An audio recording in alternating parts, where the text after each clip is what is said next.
Hello po guys, shoutout po sa inyo. Subscribe po kayo sa channel ni Pastor J Moreno Vlogs po. Yan. Salamat po. Thank you po. Salamat, thank you.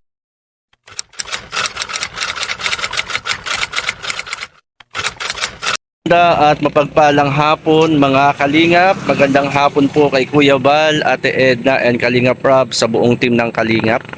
Andito po tayo sa isang barangay ng Lopez, Quezon at meron po tayo ritong nakitang isang senior citizen at nagsusulo po sa buhay. Atin po siyang kumustahin mga Kalingap at samahan niyo po ako. At syempre mga Kalingap, bago po natin kausapin, puntahan po si Tatay. Yan, kung kayo po hindi pa nakasubscribe sa aking pong YouTube channel, yan, pasubscribe na lang po, Kalingap J Moreno Vlogs. At tayo po mga Kalingap, at puntahan po natin si Tatay dito sa kanyang tinutuluyan na bahay. Tay, magandang hapon sa iyo, Tay. Kumusta po kayo? Ay, okay naman. Kumusta kayo rito sa bahay niyo, Tatay? Ayos naman. Kaya lang, ay hindi nga nakikita. Nag-iisa. Tay, anong pangalan po niyo? Arturo Bondi. Arturo ano? Bondi. Bundi. Ilan taon na kayo, Tay, Arturo? 70. 70. Pati 21 na. May asawa? Ay, wala na. Asan po asawa niyo? Namatay na. Kapatay na ho. Anak po? 5, namatay na isa. 4 na lang. Inasa na po, mga anak niyo? Yung isa nasa Cavite. Yung, Nasa malalayo. yung isa ay nasa Manila. Ibig sabihin, Tatay, ay sulo kayo rito. Oh. Itong tinitirahan niyo, kanino pong bahay ito? Yung doon ito sa dalawang matanda na ganito rin sa akin yung kalagayan na panahon daw ng COVID, nawala yung isa na matay. Namatay. Tapos natira isa. No. O hindi ko na inabot, namatay na rin. Patay na. Oo, ay di ngayon, wala naman tao rito. Ay ngayon, sabi ko, mga kalagayan yan, kapapit, yata ko siraan. Ito. Oo, at wala naman tao. Dito ako. Nagsabi kayo sa barangay, Oo, alam nung kapitan. nakikita naman ng mga konsyal. Nakatira kayo rito. Okay naman. Ibig sabihin, Tatay, ang lugar na ito ay tuluyan dati ng nung panahon ng COVID. Hindi, yung mga panahon na yung mga tao na nag-iisa raw sa buhay, Nag-iisa. ay na walang bahay, walang mga anak na nag-abiyad, kumbaga, tinutulungan din yung mga yung international. Tinutulungan. Tinutulungan din. Yung dalawang matandang tumira dito, Wala na. patay na parehas. Dahil wala silang kumukup-kup. Wala, sila lang mag-asawa, walang anak. Ay, yung mga kapitbahay na alagaan naman. Saka marami rin naman nagbibigay-bigay ng pagkain. Nagbibigay-bigay. Kumusta ka dito, Tatay? May isang taon ka na ba rito o ano? Meron na. Meron na. Kaya may Saan po kayo dati nakatira, Tay? dati nasa Aurora Province ako. Aurora Province, layo. Sa Baler. Sige tayo, okay lang tayo. Okay lang ako tayo, okay lang, sige po. Napadpad kayo rito. Hindi, taga rito ako mismo ay. Taga rito kayo. Oo, dyan ako pinanganak sa barangay Bukbok. Bukbok, solo pala kayo sa buhay. May mga anak naman ako, kaya lang, hindi malalayo. Malalayo. Natutulungan. Yung anak ko, yung natural din ang kalagayan sa buhay ay. Yung isa si Paul Torero. Yung isa, nasa Cavite. Yung isa nasa Manila, tindira. Yung isa tindiro ng gulay, yung isa si Paul Torero. Yung isa construction. Construction, ho. Ngayon, siyempre yung kinikita rin naman nila, halos sapat din naman doon sa mga anak nila. Ako ko. Nagkagayon, Tatay, kayo, ano trabaho nyo? Wala. Paano yung inyong yung inyong konsumo sa araw-araw? Minsan naman, ito may mga tao kasi dyan. Sa bundok, yung mga Bisaya. Mga Bisaya. Oo, minsan, binibigyan ako minsan, binigyan ako ng 5 kilong bigas. Ang bili ng ulam, no? Ano yan? Doon ako na sa Baler, mayroon akong hanap buhay dahil nagbabantay ako ng resort. Nagbabantay ka ng resort. Oo, yung may-ari ng resort na yun, wala. Nasa Washington. Ngayon, sa pandemic ng COVID, naturukan ako ng COVID. Hindi ko kinaya. Oh. Lumabas ngayon yung lahat ng sakit. Asma, sakit ng baywang. Ikaw hindi na ako mamatay doon sa asma. Ngayon, sabi ng mga anak ko, umuwi na ako. Ay kung alam ko kung ganito nga yung mangyayari sa akin dito, di hindi ako umuwi. Doon na lang ako Baler. sa Baler, doon sa amo ko, kahit naman yung hindi naman nagpapali. Kumbaga tatay, itong tinutuloyan mo ngayon ay hindi inyo. Hindi. Hindi sa Inabot inyo. ko na lang dito. Inaabot. Kaya dito kayo tumira. Oo. Kumusta naman ang paninirahan nyo dito? Ayos naman tayo, okay lang. Ay, yung pang-araw-araw, siyempre. Sabi niyo, wala kayong trabaho. Nakakaraos din. Nakakaraos din. Ho. Habang may sikat ang araw. Habang may sikat ang araw, parang kanta yung tatay ah. Sabi sa namatay na Tia Didi sa drama. Sabi. Habang may sikat ang araw, habang pumipintik ang puso, may nalalapit pag inaawag ka, wala kang pag-asa. Sabi din Tia Dili nung araw. Ang inyong Tia Deli. Oo, yun. Ang inyong Tia Deli. Hero lang yun. Napano na Saan ka nagsasaing tayo? Saan ka nagsasaing? Dito ka nagsasaing. Parang may baril dito tatay ah. Baril-barilan ba yun? Sabi ko kami kung paririktan. Dito, Paririktan ko para. dito kayo nagsasaing. Oo. Tapos kahoy ang inyong ano. Gatong, oo. Parang kayo Hindi tatay. na ako makapagbuhat ng mabigat kasi nangiasma ko eh. May asma kayo. Balik-balik na ako center, center yun. Masaya. Dalawa na pala ang namatay dito tatay. Hindi ka natatakot? Hindi naman eh. Wala naman tayo ibang pupunta doon dito na. Ayun. At saka naroon na tayo sa tinatawag na kung sa araw. Alas 3 na. Ano mang sandali, lulubog na. Mukhang mataling haga tatay ang mga sinasabi niyo. Oo, ito naman. Oo. Pero kung ako halimbawa ay palakas pa ay siyempre ang tao naman kasi lahat ng araw, siya naman pamumuhay ko. Kaso nga, dumadating yung punto na tinaak mo yung landas na hindi talaga tama. Pero hindi naman sama-sama. Kumbaga, kumupkup ako ng mga bayaw ko nung araw. Nagsipang-asawa, pinakasal ko. May baka ako, may kalabaw. Pati para makasal sila. Yun yung ginawa niyo nung una. Yung mga alaga yung baka. Yung mga anak ko, may baka akong isa, may kalabaw akong dalawa, kabayo 3. May pakasal ko kasi. Ngayon, yung mga anak ko hindi na nakapag-aral. Hindi nakapag-aral. Di na nakatapos. Yung isang anak ko, di ko na ipagamot. May sakit sa puso, ay di yun. Ang asawa niyo, anong kinamatay? Sagasaan. Ha? Sagasaan. Saan po? Sa Lipa. Nasagasaan po. So, na itan rin. Naku po. Pero may meron, kung may kilala kang halimbawa ay BI. Na makatulong. Ilang taon na po ba yun tay? Ilang taon nang nangyari? Naroon sa anak ko kasi yung papilay. Matagal na, na-hit and run pa lang inyong asawa. 5 years. Kakaawa naman. Kasi yun, nung una, nagtrabaho siya kasi doon. Ngayon, sistema raw, nagkapuin ko na may anak ko. Nagdit na naparada, biglang tumawid. Ay, nadating pala yung tricycle. Tricycle lang nakano? Umotor. Pero tumama yung ganun ba? Tumama sa ganito. Ay, pwede pa sana rin siguro mabuhay. Sila lang naman ang nakakagasa sa hospital, ng Lipa. Ngayon, ang sabi raw ng doktor, gamutin namin yan ng kuwan, may bibigay kayong 50,000. Sabi raw ng doktor, ay wala ka naman kukuha ng 50,000. Ay di tabihan na, inabot na rin ang kamatayan. Kayo ay ano na kayo? 70 ano? Pa-70 ba na?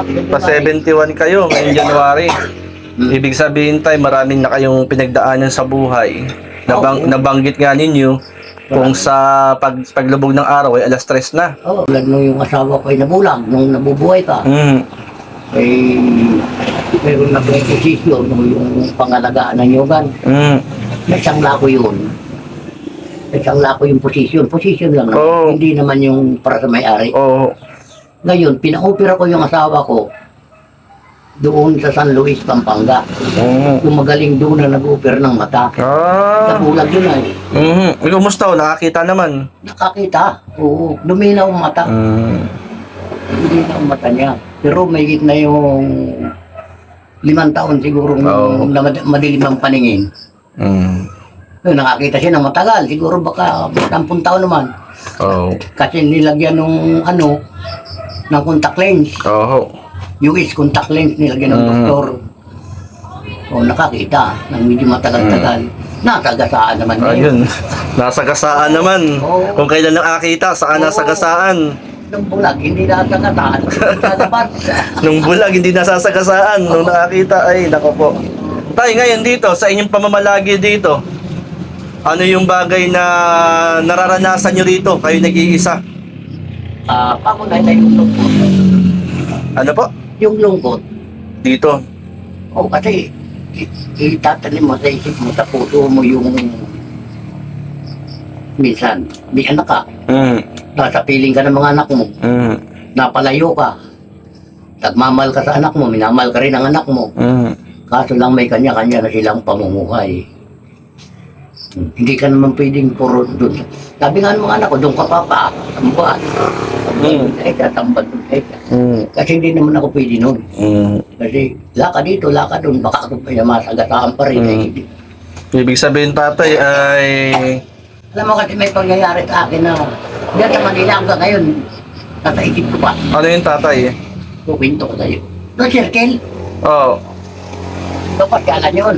Oo. Alam mo ba kayo? Oo, sa circle. Di ba ba may mga bangko doon? Oo. Galing akong Aurora Province. Ito pa yung talaga ito.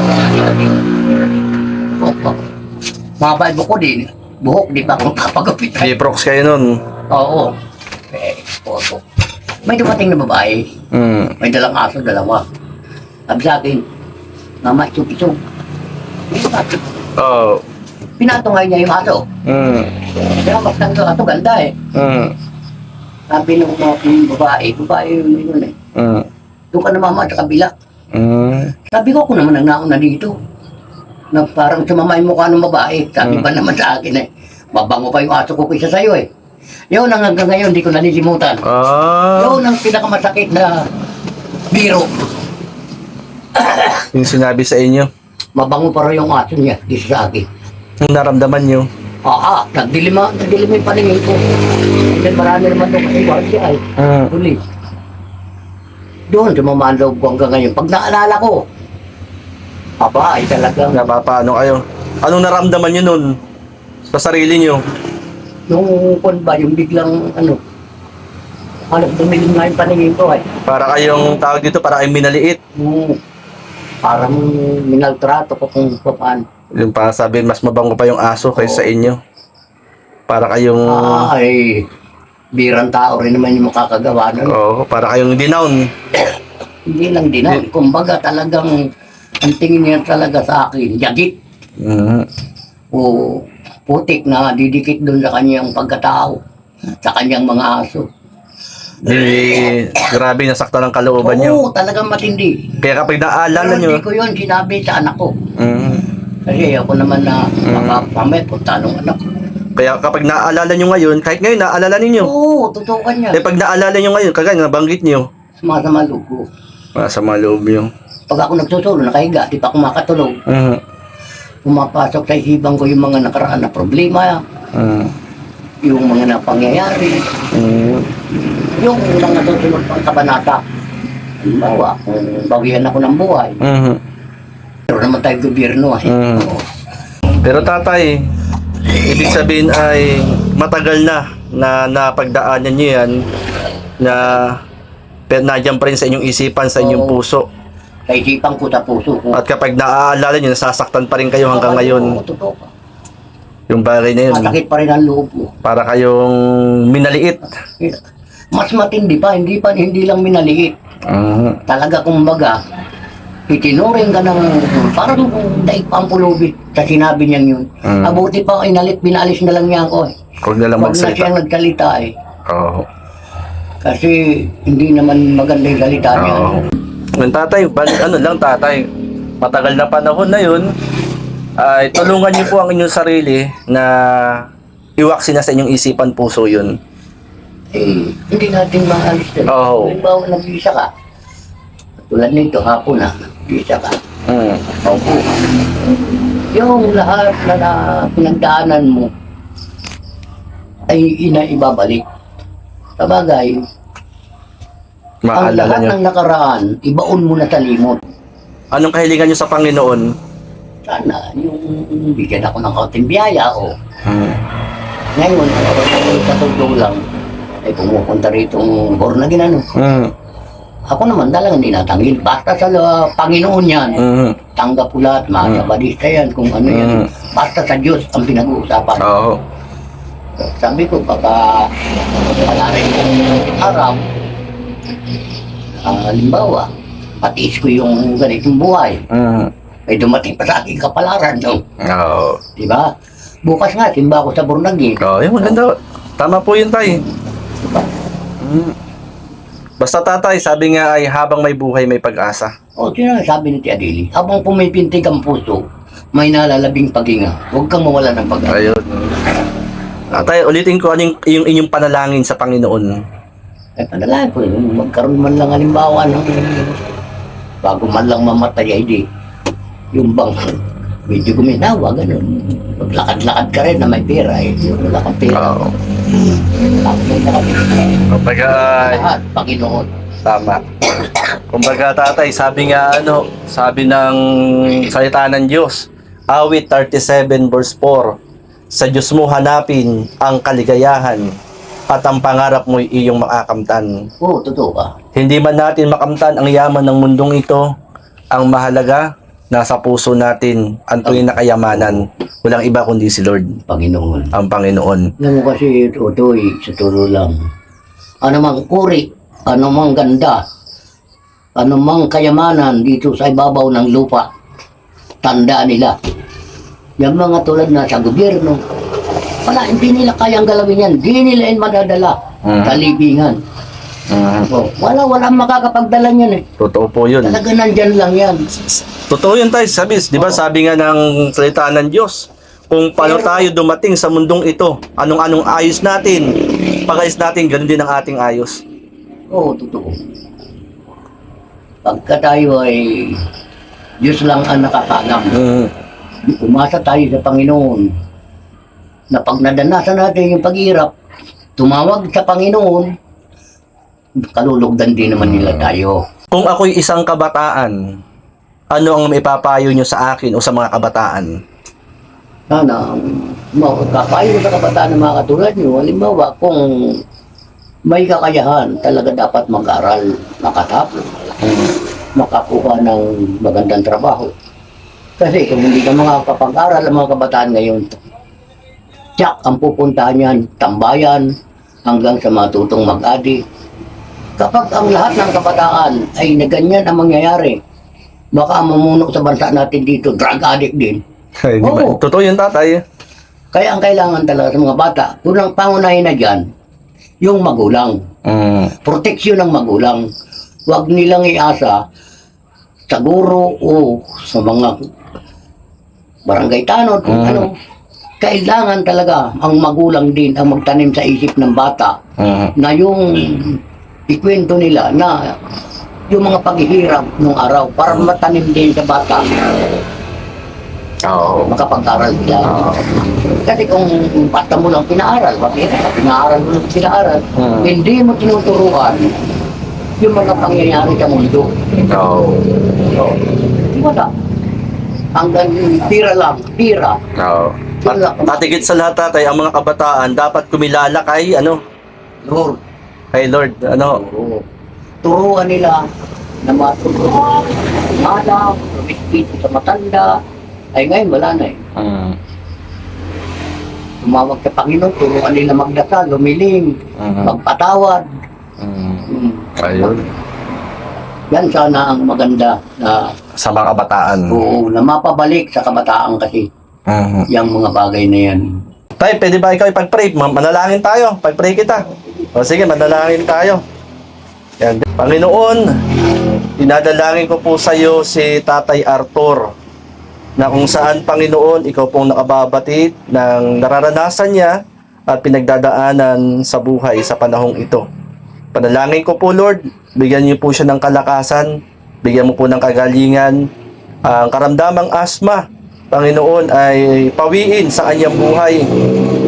At matanggap niya ang kagalingang nagmumula po sa iyo. At sa kanyang paninirahan sa dakong lugar nito, bagamat siya nag-iisa, Panginoon, ikaw po ang magbigay ng kagalakan sa kanyang puso at kapayapaan sa kanyang puso at isipan. Maging ang kanyang mga pangangailangan, Panginoon, ikaw po ang siyang magpala. Maraming salamat po sa ngalan ng Panginoong Hesus. Amen and amen. Yan, Tatay Arthur. Paano? Maraming salamat. Salamat. Yan, Tatay, diyan ka lang. Meron akong gustong ibigay sa'yo kahit konti lang. Makatulong sa'yo, no? Yan, sige Tatay, sandali lang Tatay, ha? Maraming thank you. Yan, bigyan natin sa Tatay yung pansaing. Yan, mga kalingap, nakakwentuhan natin si Tatay Arthur. At bigyan natin ng ng bigas, pansaing. Yan, salamat po sa mga nagiging daluyan po ng biyaya. Yung bigas dito, mga kalingap. Tatay Arthur, oh. Salamat. Oh. Kalahating buwan ko na ito. Ha? Kalahating buwan. Kalahating buwan yan. Oo, isang baso lang naman tayo ko.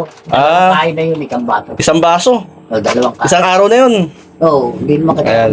Kasi may mga butihing kaibigan po tayo na nagbabahagi ng blessing. At yan po, bigas para po sa inyo, Tatay Arthur. Ano ho? Maraming salamat tayo. Aha. At syempre, maraming salamat kay Lord. Ano ho? Yan. Siyempre, Tatay, meron din ako ditong kunting na iabot din sa inyo. Pambili ng pambili ng ulam, Tatay. Kunti lang yan, Tatay, ha? Maraming salamat. Yan. Pambili ng ulam. Yan.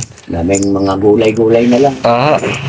Siyempre, Tatay, masarap kumain ng kanin kapag may ulam. Loobin ni Lord, Tay, na isang makapasyal ulit rito sa inyo, ano? Huwag tayo mawala ng pag-asa. Ayun, di ba? Kaya Kung may sikat ang araw. habang may sikat ang araw.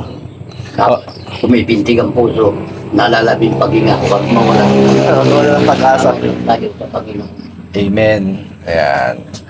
Hindi, Patimba naman. simba naman bukas, linggo. Oo. Linggo. Tama tayo. Ito yung linggo, simba po kayo. Ano? Ito yung linggo. Aha. Papa. Dumating ako dito. Aha. Tutuloy na rin po, ha? Maraming salamat sa iyo. Aha. Salamat sa lahat ng mga nagiging daloy ng biyaya sa ating mga buhay. Ano, Tatay Arthur? Loobin ni Lord. Isang panahon, makapasyal ulit rito. God bless, Tatay. God bless po sa inyo. Sige, Tay. Tuloy na ako. Yan, maraming salamat po sa mga nagiging. Maraming salamat po. Yan sa lahat po ng mga nag-share po ng blessing. Maraming salamat po. Tuloy na po tayo, mga kalingap.